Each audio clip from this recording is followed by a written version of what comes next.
Investment shark Kevin O'Leary, aka Mr. Wonderful, used to be among the loudest critics of cryptocurrency. Such a scam. Like, that's just totally BS. And I'm not going to take real money and put it into this thing. It's never going to happen. Since then, O'Leary's views have changed dramatically, and now he's managing a highly diversified crypto portfolio.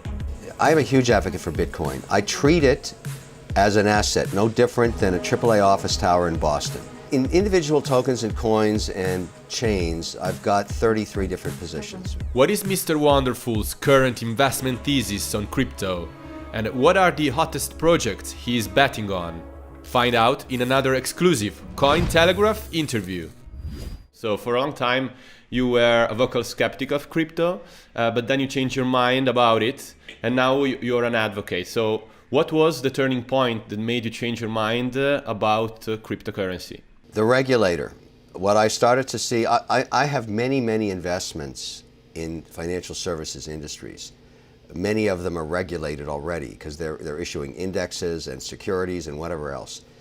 I cannot afford to be non-compliant. That's not possible for me. Everything I do has to be compliant by the regulator, otherwise it causes chaos in my businesses. I have multiple investments. And so there was a period where the regulator was extremely proactive and not constructive on cryptocurrencies, and it was a very difficult time with the SEC and the other regulators in the U.S. So during that period, yes, I was a skeptic because I didn't anticipate anything that would change my mind if the regulator didn't. And then all of a sudden things started to change. I invest globally, so I'm very aware of what's going on in Switzerland, France, Germany, Australia, New Zealand, Canada, the Nordic countries.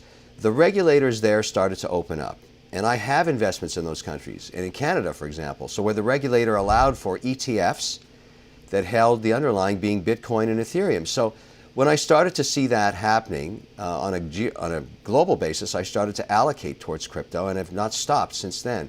So when facts change, I change also. I'm not so rigorous that I don't have flexibility, and that's exactly what happened. And so now I'm extremely active. I have a staking desk. I work, very closely with companies like FTX and Circle. I'm an investor in FTX. I'm a paid spokesperson for them. I'm very active on the platforms. So, and I thought this year, here we are towards the end of 2021, I anticipated at the beginning of the year I was a 3% weighting in the operating company in cryptocurrencies as a basket. Today I'm over 10%. And a combination of increasing my position in staking and also the capital appreciation of these assets over the last year. So to say that I'm involved in crypto today is an understatement. It's a very large portion of what we do.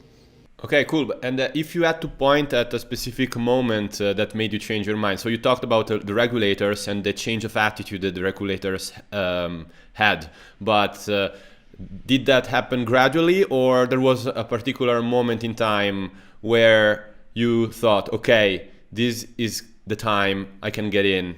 The moment was when the Canadian regulator approved the first Bitcoin ETF. Everybody knows that the Canadian regulators are conservative and they don't make moves without talking to their global counterparts. For them to do this meant that they'd already had some kind of dialogue with other regulators in other jurisdictions and decided those were the rules for the Canadian ETF. That was the moment. Okay, cool. So what is your current investment thesis on crypto? If you had to broadly describe what is your investment thesis on the crypto industry right now? I look at crypto not as coins or tokens. I look at it all as software. It's productivity software.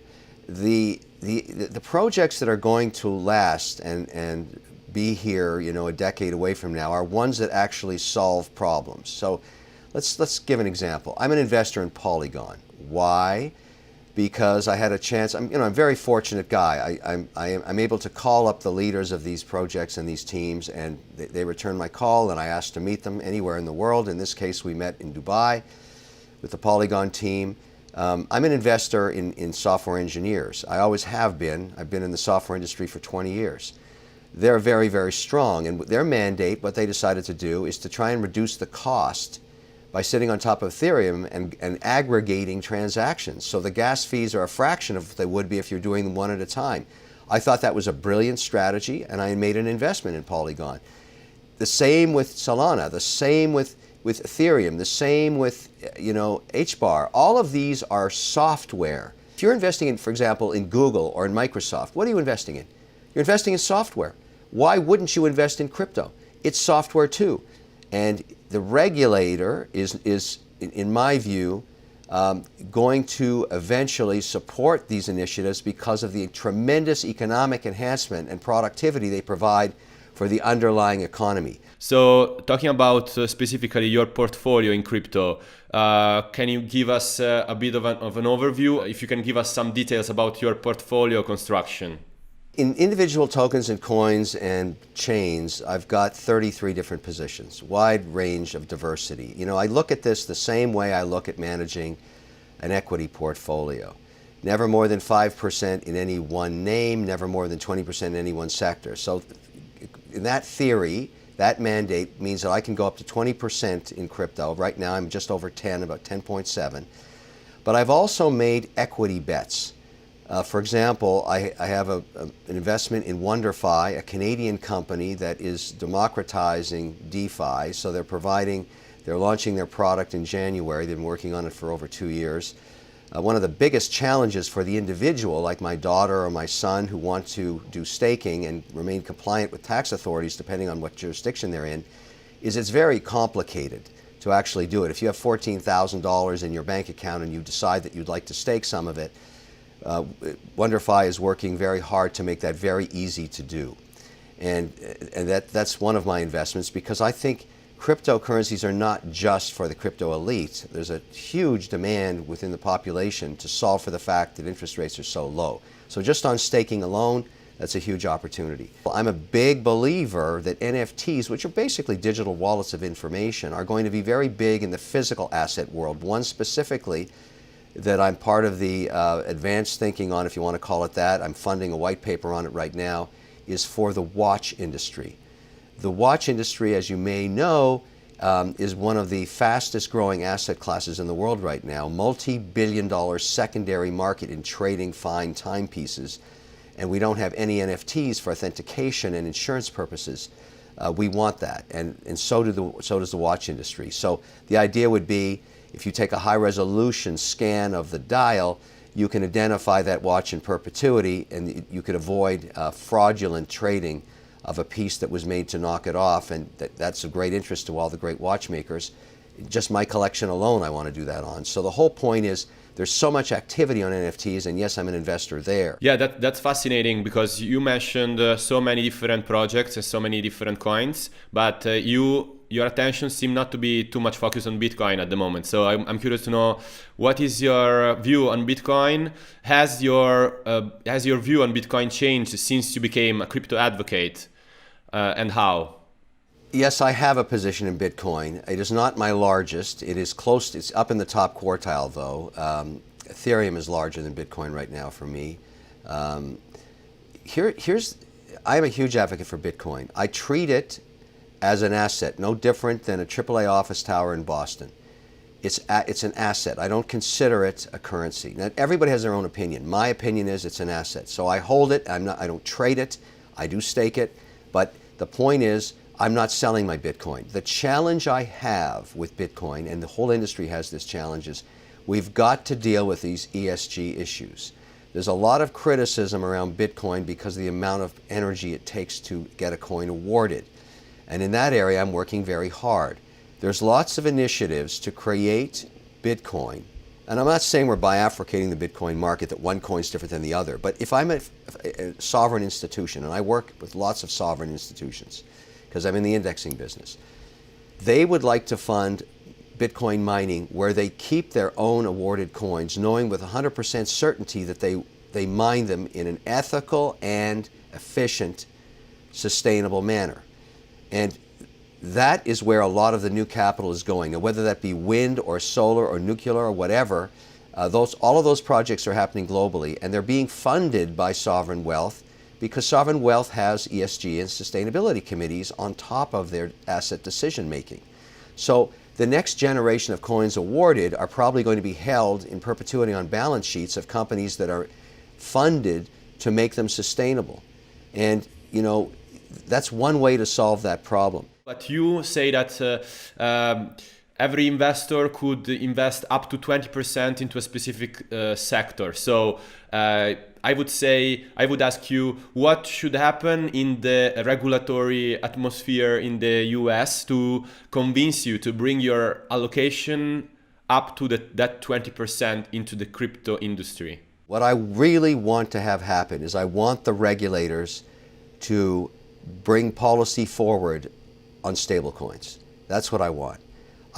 Because stablecoins are very important to me as a hedge against inflation. And specifically, the one I've chosen to work with is USDC, because I think it's the most advanced in terms of in dialogue with the regulator, not here, but in geographies all around the world. It's a form of payment. It's also a form of hedging against inflation, because if I can at least marry my staking program with inflation, currently at 6%, at least I'm holding value. But I can't really do that until the regulator rules, because even within my own operating company with my own compliance department, they're considering stablecoins as an equity, no different than a stock. So I really can't get past 5%. It's not like I can hold a huge 30% cash position. I mean, you know, when we sold off our commercial real estate, we had a huge cash position. We couldn't, it was 30% of the operating company. So, you know, we've been working hard to redeploy that capital. But I really want the regulator to rule on stablecoins. Now, you know that there's been some controversy with certain stablecoins with the regulator. I don't touch any of that stuff. Anything that's involved in a fight with the regulator, I want nothing to do with. I am not a crypto cowboy. I work in a compliant environment. I don't want to get on you know, some kind of a mission saying we have to sue the regulator. That's insanity. That's crazy. And that's really bad idea. And so I think all of us in this industry should understand that we work with the regulator to generate the most advanced policy we can get. And the reason we do that, it's in our self-interest of sustainability, and also it gives us way more in terms of what institutions can allocate into these asset classes. So we should definitely be thinking about that. That's interesting, because you choose stablecoins as one of the main tools to get value out of your assets, while cash, if you hold cash, you end up losing value. But a lot of people would say, why don't you use Bitcoin then? Why you choose stablecoins instead of Bitcoin? Well, the challenge I have and many institutions have with Bitcoin is volatility. So when you are managing, or you're a fiduciary for capital, volatility is not your friend, because you're mark-to-marking value of the portfolio every 24-hour cycle. So if you've been given a mandate by an institution, most of these mandates are based on diversity and stability, your number one mandate is preservation. So if you're managing for a pension plan or a university or a state fund or whatever it is, that volatility really hurts you when you're being graded in terms of your mandate. And so I don't think you're going to see there's nothing wrong with putting Bitcoin in a 5% weighting, up to a 5% weighting, and treating it like an equity or an alternative. And I see tremendous interest in doing that, from a 1 to 5%, generally on average a 3% weighting would where you find Bitcoin. But you're not going to get there to a 20-30% in Bitcoin in an institutional or sovereign mandate. You're just not. Stablecoins have that potential if they were regulated. You seem to be pretty confident that the regulators will eventually enable crypto to thrive. On the other hand, I had a conversation with Mark Yusko a few months ago, who was expressing this very common narrative in the crypto space, which goes like, there are the incumbents of traditional finance, like banks, and the financial intermediaries that are going to lobby the regulators or still use their influence in order to slow down this crypto revolution that we are looking forward to happen. So don't you see the role of the incumbents as a major issue for crypto to develop further and to get the regulators on their side? I don't agree with that positioning. I don't think that's going to happen either. The only entity that can control the pace of regulation is the regulator themselves. And it doesn't matter what the incumbents say or do, they will go with the flow of productivity and innovation. Banks, are winning and losing all the time in terms of who makes more money, who has a higher return on assets. I can tell you what motivates a traditional money center bank is return on assets. They spend their whole day trying to figure out how do we optimize for return on assets. And if they're not looking at cryptocurrencies, they'll be left behind. That's what's going to happen, because when the regulator finally rules, if it was just on stablecoin alone, they would have to open a stablecoin desk. Of course they would. Now, are they going to start from scratch, or are they going to be working on it quietly in the background? My guess is they're working on it quietly in the background. They would be foolish not to be.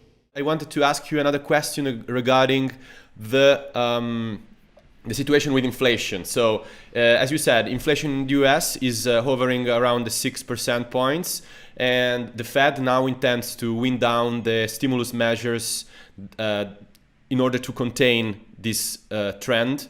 So how are these macroeconomic dynamics going to impact the crypto industry, the crypto prices in the months to come, according to you? You're being taxed at effectively 6% if you hold cash. Maybe you don't want to call it a tax, but when inflation's 6%, your buying power 12 months from now is 6% less, and that's a lot. And so we now have added pressures, and I'm no different than anybody else trying to figure out, where do I deploy this?